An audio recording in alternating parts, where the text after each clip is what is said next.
Hello guys! Turuan ko kayo paano gumawa ng Solana token under 5 minutes gamit ang Smithy Tools. Simulan na natin.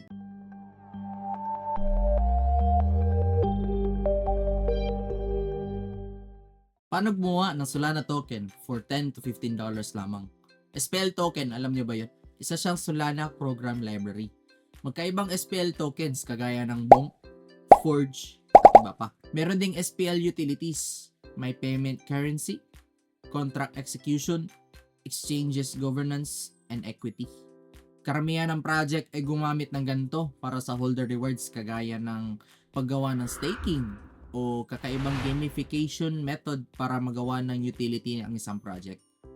Yung token ay mayroong liquidity pool para mag-exchange ng Solana o kahit anong token o maaaring magawa din para sa raffles at iba pa. Simulan na natin ang paggawa ng token.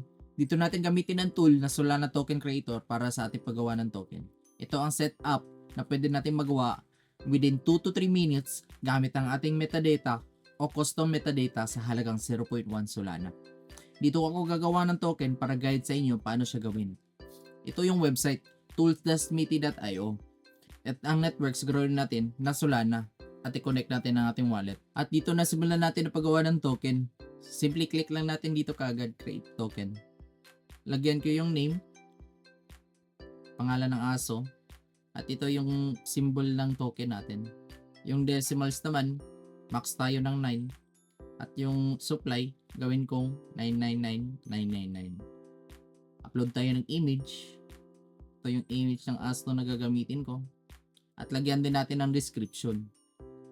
My dog, so cute. Pwede din tayo maglagay ng social links. Ito yung website, Twitter, Telegram, at Discord.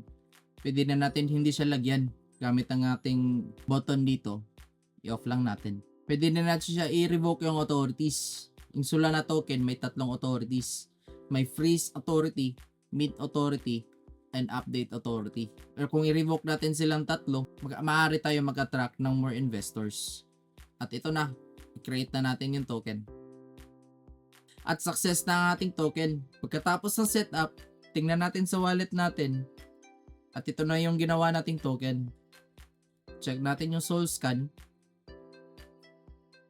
At dito makikita natin yung SPL token address natin. Dito mo rin makikita yung transfers na dito siya ginawa galing sa Smithy Tools. At tapos na ang ating paggawa ng token.